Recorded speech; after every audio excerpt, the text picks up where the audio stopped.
Hello guys, welcome to our channel KB Academy in search of incredible. This is the part 7 of general science questions of all Assam competitive exam.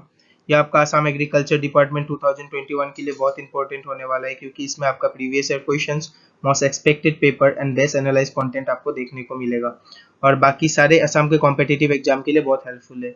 तो आज का पहला question इस series का हम शुरू करने जा रहे हैं। First question is what is antibody made of? Antibody किससे बना है, इसमें आपसे पूछा गया है। तो आपका जो एंटीबॉडी है वो किससे बना है, तो from eosinophils, second is from platelets, third is from red blood cells and the fourth is from lymphocyte. तो आपको पता होना चाहिए ये आपका लिम्फोसाइट से बना है, एंटीबॉडी आपका लिम्फोसाइट से बना है। और हमारे बॉडी में आर्मी किसे कहा जाता है, जो सभी बीमारी से लड़ने में हमें मदद देता है, तो ये आपका होता है WBC। ठीक है, व्हाइट ब्लड कार्पोसेल्स जो हमारे बॉडी में होता है वही हमारे बॉडी का आर्मी होता है। ये भी क्वेश्चन आता है, आपको ध्यान में रखना है। ठीक है, next question number 2, what does the blood bank of human body is called? Blood bank जो होता है ह्यूमन बॉडी का, उसे क्या कहा जाता है? ब्लड बैंक जहां में ब्लड स्टोर होता है। ठीक है, तो ब्लड बैंक हमारा कहाँ क्या होता है, देखिए पहला ऑप्शन है spleen, second is liver, third is heart and the fourth is kidney. तो आपका जो स्प्लीन होता है वो हमारा ब्लड बैंक होता है बॉडी का।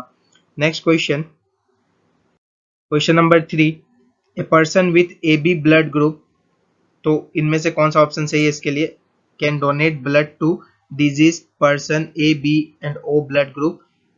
Option B is called a universal blood donor. C can receive blood from any group. D neither a universal receiver nor a universal donor. तो इसका सही आंसर होगा option number C, can receive blood from any group. किसी भी blood group से AB blood group वाले blood ले सकते हैं। ठीक है, नेक्स्ट क्वेश्चन है आपका question number 4, washing soda works on the principle of, sorry मैंने गलती कहा, वॉशिंग मशीन दिया हुआ है। Washing machine works on the principle of, washing machine किस प्रिंसिपल पे काम करता है? तो पहला ऑप्शन है centrifugal, second is centripetal, third is gravitational and the fourth is none of this.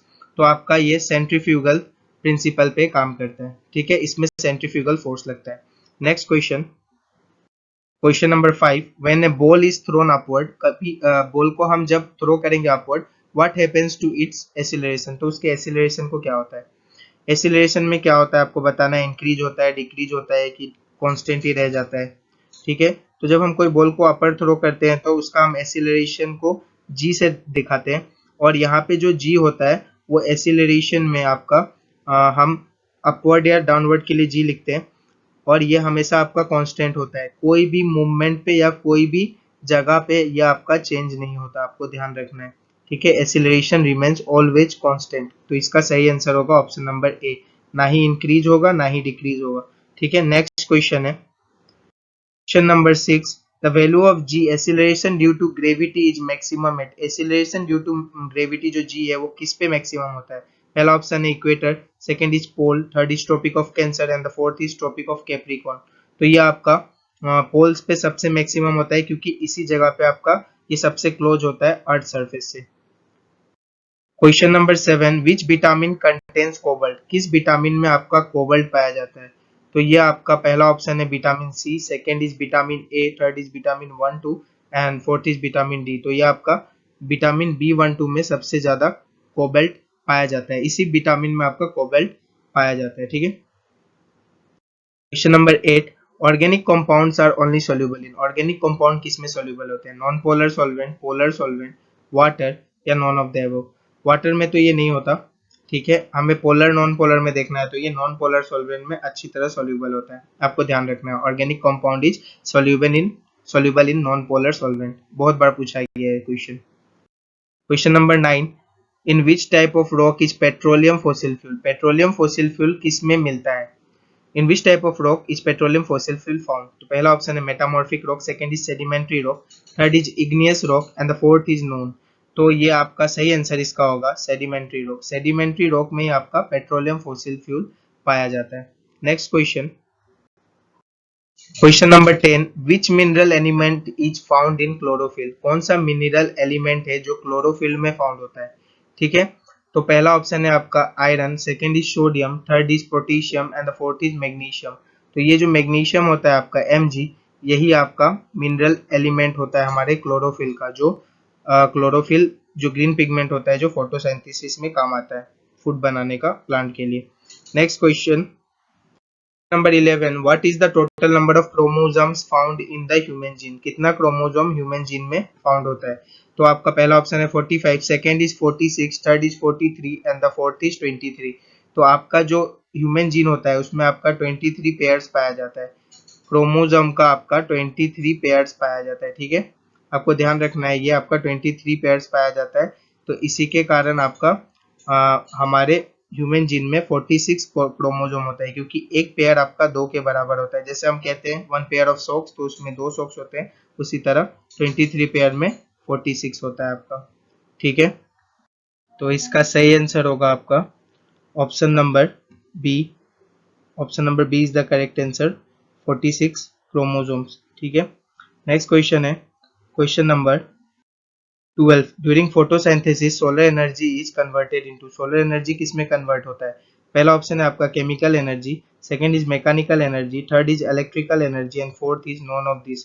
तो इसका सही आंसर होगा आपका केमिकल एनर्जी। क्यों ऐसा होता है? क्योंकि आपका जो फोटोसिंथेसिस होता है उसमें क्या होता है, आपका केमिकल रिएक्शन फॉर्म होता है, केमिकल रिएक्शन होता है जिसके कारण हमारा फूड बनता है। ठीक है, इसमें क्या होता है, आपका केमिकल रिएक्शन होता है। ये थोड़ा गलत हो गया, मैं यहाँ मिटा देता हूँ। तो यहाँ पे क्या होता है, आपका केमिकल रिएक्शन होता है। ठीक है, आपको ध्यान देना है यहाँ पे केमिकल रिएक्शन होने के ही कारण आपका,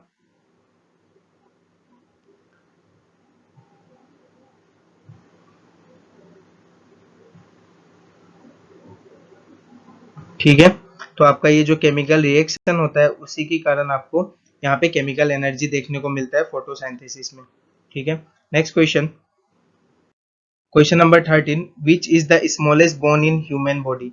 तो ह्यूमन बॉडी में सबसे स्मॉलेस्ट बोन कौन सा है? तो हमारा सबसे स्मॉलेस्ट बोन कौन सा, देखिए पहला ऑप्शन है femur, second is steps, third is ligament and the fourth is ankle.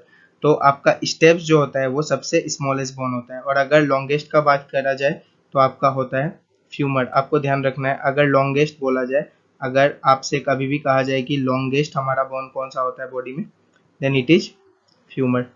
Next question की ओर बढ़ते हैं, question number 14, from which among the following parts of a plant cinnamon is obtained? पहला है leaves, second is seeds, third is bark and the fourth is birds. तो आपको ध्यान देना है, सिनेमोन जो होता है वो आपका बार्क से पाया जाता है, जो कि हमारा ट्रीज का जो छाल होता है, ऊपर का पार्ट होता है, कवर होता है जो। ठीक है, next question, which among the following is quick silver? तो इनमें से क्विक सिल्वर किसे कहा जाता है? तो पहला ऑप्शन है zinc, second is Mercury, third is lead, the fourth is aluminium. तो यहाँ से आपका क्विक सिल्वर मर्कुरी को कहा जाता है, बहुत बार ये पूछा गया है। और मर्कुरी का आपको ये भी याद रखना है सिंबल क्या होता है, ये भी बहुत बार आपको देखने को मिलता है एग्जाम में, तो ये आपका होता है Hg। ठीक है, next question, question number 16, which of the following is the unit of strain? Unit क्या होता है स्ट्रेन का? तो आपको ये जानने से पहले एक डायग्राम देखिए आप। ठीक है, इस तरीके से ये एक डायग्राम होता है कोई भी एक लॉन्गिट्यूडनल सामान का।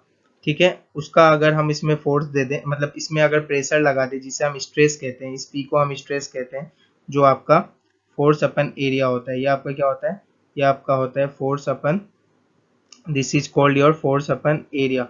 ठीक है, जब इस पर हम फोर्स लगाते हैं तो ये थोड़ा क्या हो जाता है, ये थोड़ा खिंचाव आता है इसमें, और ये थोड़ा बढ़ जाता है, ये थोड़ा फर्दर बढ़ जाता है। अब ये जो पार्ट बढ़ जाता है इसको हम डेल एल कहते हैं। डेल एल का मतलब कि इसका लॉन्गिट्यूडनल लेंथ इतना बढ़ गया है, और जो ओरिजिनल लेंथ था पहले वो आपका हम मान लेते एल था, वो हमें मानना पड़ता है कि ये जो ओरिजिनल था पहले एल था, और फिर टानने के वजह से, ये फोर्स के वजह से ये बढ़ गया। तो यहाँ पे जो आपका स्ट्रेन होता है इसका फॉर्मूला हम लिखते हैं। ठीक है, आपको देखते रहिए, समझ में बहुत अच्छे से आएगा। मैं ये फॉर्मूला इसलिए बता रहा हूँ क्योंकि बहुत इंपॉर्टेंट है ये। तो स्ट्रेन का जो हम यहाँ पे फॉर्मूला लिखते हैं वो आपका होता है डेल एल अपन, मतलब जो पार्ट बढ़ा है बाय द ओरिजिनल लेंथ। ठीक है, एल। ठीक है, तो जो भी पार्ट बढ़ा है उसका भी तो यूनिट एम ही होगा, मीटर में ही होगा, और जो ओरिजिनल लेंथ था उसका भी यूनिट मीटर में ही होगा।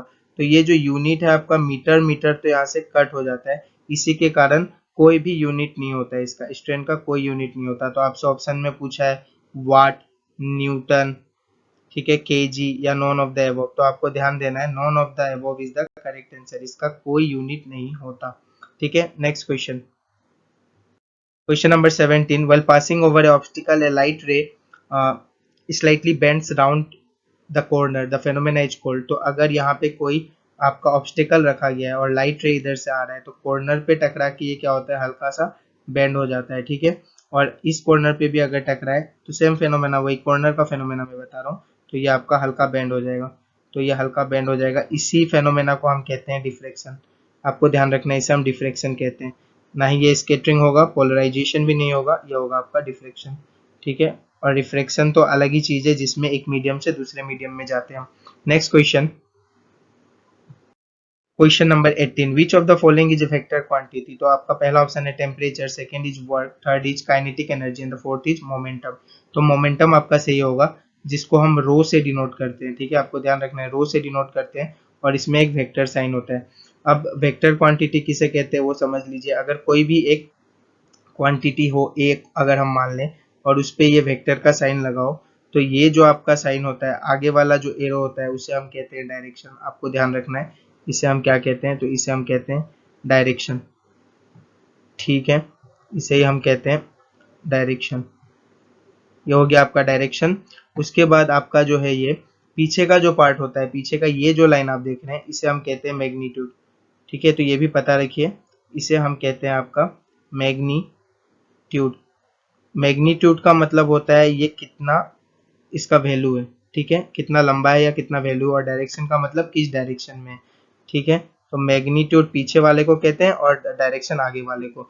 और उसी तरह अगर हम स्केलर का बात करें, कोई क्वांटिटी ए ले ले और अगर ये स्केलर है, या अगर स्केलर है, तो इसमें क्या होता है आपका वेक्टर, जो वेक्टर क्वांटिटी नहीं है, स्केलर क्वांटिटी है, तो यहाँ पे एरो नहीं होता, यहाँ पे सिर्फ और सिर्फ आपको ये देखने को मिलेगा। और ये जो कि आपका मैंने पहले भी बताया आपको, ये जो देखने को मिलेगा ये सिर्फ और सिर्फ मैग्नीट्यूड होता है, इसमें कोई डायरेक्शन नहीं होता। तो आपका जो मोमेंटम है उसमें क्या होता है, आपका दोनों डायरेक्शन और एरो होता है, इसीलिए वो आपका वेक्टर क्वांटिटी, आपको ध्यान देना है। ठीक है, यही होता है ये दोनों का बेसिक डिफरेंस। नेक्स्ट क्वेश्चन है number 19, what is Young's modulus. Young's modulus किसे कहते हैं, ratio of longitudinal strain to normal stress, product of normal stress of longitudinal strain, ratio of normal stress to longitudinal strain, ratio of normal stress to lateral strain। तो आपका सही answer होगा ratio of normal stress to longitudinal strain. जो Young modulus होता है, जो हम इसको y से लिखते हैं, या आपका जो होता है वो हम आपका स्ट्रेस, नॉर्मल स्ट्रेस जो होता है, मैं p से डिनोट इसलिए कर रहा हूँ क्योंकि मैं स्ट्रेस को प्रेशर भी कह सकता हूँ, प्रेशर ही कहा जाता है।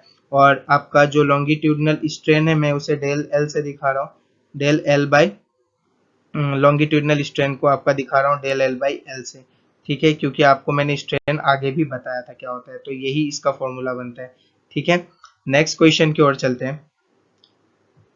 नंबर 20, जो आज का हमारा लास्ट क्वेश्चन है, विच ऑफ दिस रे has the lightest penetrating highest, sorry पूछा गया हाईएस्ट पेनिट्रेटिंग पावर, इनमें से किस कौन से रे का हाईएस्ट पेनिट्रेटिंग पावर है। पहला ऑप्शन है alpha, second is beta, third is gamma and the fourth is all have the same. तो गामा जो होता है उसका पेनिट्रेटिंग पावर सबसे ज्यादा होता है, मतलब वो सबसे ज्यादा छेद सकता है, मतलब वो सबसे ज्यादा पेनिट्रेट कर सकता है आपका। तो ये हमारा आज का बेस्ट 20 क्वेश्चंस था।